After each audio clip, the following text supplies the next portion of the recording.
Hey guys, welcome to Shark Watch. Today we're going to look at basic sweep to armbar and then some De La Riva passing as well. It's been really good to see so many people still training while obviously we're all in isolation/lockdown mode. Myself and Adam have been getting quite a few people messaging us and tagging us in videos and stuff that they're obviously producing while training at home, which has been really good to see. Hello.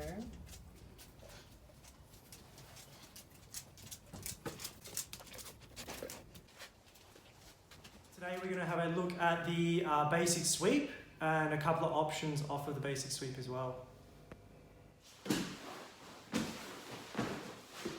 Alright, so the basic sweep starts in the closed guard. So I have my legs locked around Adam here.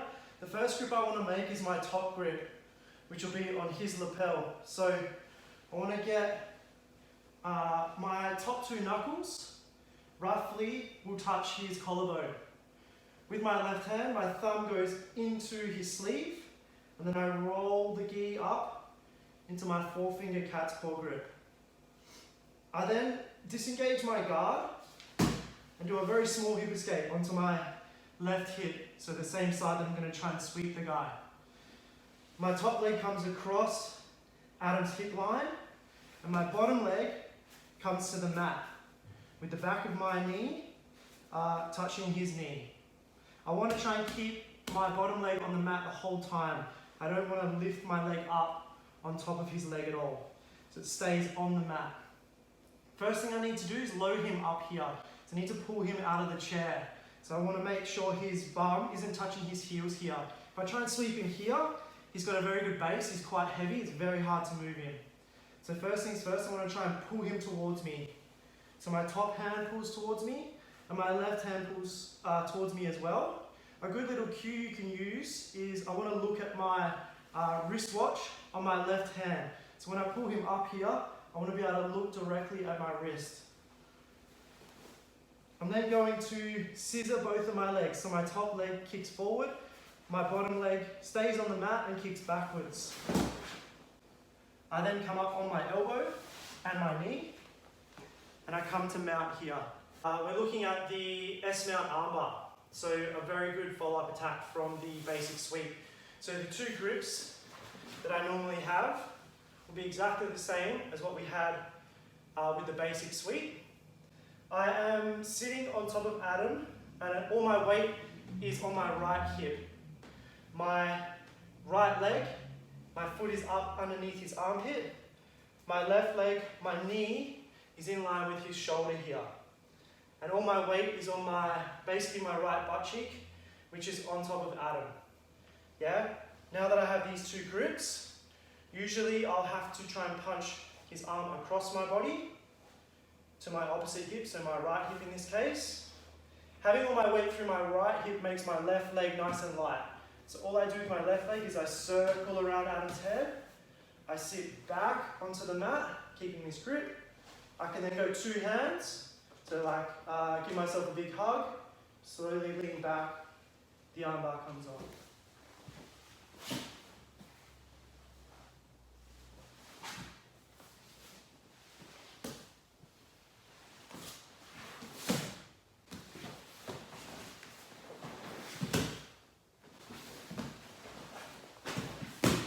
Okay, so the pass begins in a bit of a same side knee cut, so more like a long step sort of entry. So I begin the movement making it out as if I'm going to prepare to do a long step pass. So he thinks I'm going to be trying to do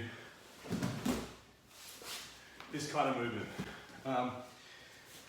So what I do is I step in with my right leg and I start cutting my right knee across Ryan's left leg.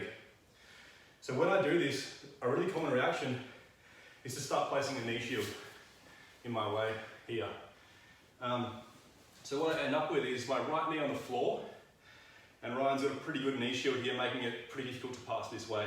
But as soon as he inserts this, the more I can get him to believe I'm going this way, the better angle this will be on for me to start placing my left leg, my left shin, up and over his leg. And I want to cut reasonably close to the knee here because it makes it easy to put my body weight through and start turning his hips even further this way. And ideally, I want to get his right knee all the way to the floor. So I usually use my hands on the mat. Sometimes I'll use my left hand grip on this collar here as well, just to make it a bit more controlled. My right hand will usually always go to the mat. I start moving my chest over that leg to start the downward movement. I then drag my leg up, start cutting my leg across. Now from here I base through my fist into his neck and my hand on the mat, and I take out my right leg and start back stepping this way. Once I get past the guard, I now want to start spreading myself across the floor as fast as I can. So I'll roll my hips pretty quickly and land in side control. My right foot in the guard. From here, I start using my hands on him, so usually shoulder and knee, to start getting my knee to the floor. Once I get my knee to the floor, that's my cue to change my grips and start getting collar and hand to the mat, or two hands to the mat, either way. From here, I start to try and get my body over that knee a little bit, then my shin, and then I start to push his knee to the floor here. Once I achieve that, my weight goes through my left leg, and I hip roll all the way to my left and past the guard.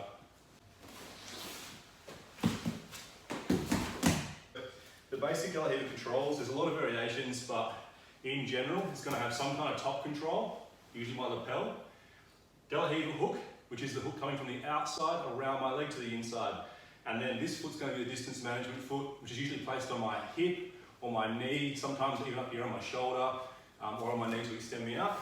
So he also has his left hand on my heel, my Achilles as well. Sometimes guys will just play this with a really deep scoop grip as well, like this, around the leg, especially if they're going to try to invert or sweep me onto my hip. So from the basic De La Riva, the first thing you have to address is the top grip, because nearly every good technique from the De La Riva is going to require my posture to be controlled. So to break this grip, my right thumb goes into the gi, just the top of my right thumb into the gi. I get all the slack and I make sure I have a compressed grip around his wrist. So I now have the entire cuff of the gi working to control the wrist. Now once I have this pistol grip, my other hand will go on to make this grip really strong. And now I'm going to look at the roof at the same time as I pull his hand in the same direction as my lapel going downwards. So not away from me, but straight down to pop the grip off. Once I've done that, I make sure I maintain my posture, otherwise he's going to get it back again. So again, thumb goes in, get all the slack out, have a nice control grip on the wrist, lock it up. Now I'm just going to go straight down as I go up and I pop the grip. Once I've achieved this grip break, I can then begin to start passing the guard. So the next thing I have to address is this system here. So step 2 is to find an effective way to deal with the De La Riva hook itself. So a big mistake I see a lot here is guys lowering their base because they're worried about getting swept. If I lower my base, I strengthen this hook. This hook becomes stronger as I lower my base. So with the De La Riva, I actually want to turn my knee this way and straighten my leg, which is a really weird sort of thing to do. It doesn't feel right when you do it. You're kind of like locking your own knee out. But against this De La Riva hook, it makes it really hard to play an effective De La Riva. And he definitely can't get the deep De La Riva hook that he needs to start knocking me down or take my back. So nice deep De La Riva. I'm really low here. I want to come up, turn my leg this way and straighten my knee to start making that De La Riva hook difficult to play. Some guys can play pretty effectively still from just here, but it does limit him in what he can do to debase me and off balance me and to move behind me as well, which is my main priority. So I'm now facing kind of this way. The last thing I want to do is be low or start turning this way because I'm starting to expose my back and I'm also exposing my hip to the mat, which is another big problem with De La Riva. If he's able to knock my hip to the mat, he's probably going to sweep me. So step 1, deal with this. Step 2, deal with the hook. Now step 3 is going to be dealing with this leg here. So for the sake of this technique, I'm going to show a very simple one. It's like a cat's paw grip on the pants here. And I'm going to roll my hand so far down that when I back step, I can start to put downward pressure on his leg. So if I wanted to, I could put it to the mat if I really had to. What I'm going to do is just move it enough and then reset over the top of it and pinch my knees over his leg here. Now from here, I'm going to link the pass we already did yesterday. My left hand comes to the collar, starts pulling him up, and then my right hand goes to the mat. My right knee starts going to the floor, cut my leg across, right hand, and then pass. Hey guys, hope your weekend's going well. Not that you can really do too much with this COVID-19 stuff going on. Just thought I'd touch base and let you guys know we are almost finished developing the app for our online content for Mat Shark Brazilian Jiu-Jitsu. We're going to have the full syllabus on there, so all the classes required for white belt all the way through to black belt. So a heap of content, a heap of concepts, all different classes on guard passing, submissions, chokes, sweeps, everything. But it looks like at this stage we're about, I'd say 3 weeks away from being finished. We are hoping to make it available for around $11 a month at this stage, which is obviously pretty affordable. It's a great way to keep progressing your jiu-jitsu, especially at the moment while most of you can't physically actually train at the academy. You might have a partner you can train with at home at least, and you can still get stuff done, still progress, still get better at jiu-jitsu in these tough times where none of us are really on the mat. I'll speak to you guys shortly as soon as I have more information on the exact release date of the app, and I'll let you know how to sign up then. Thanks very much guys, enjoy your weekend.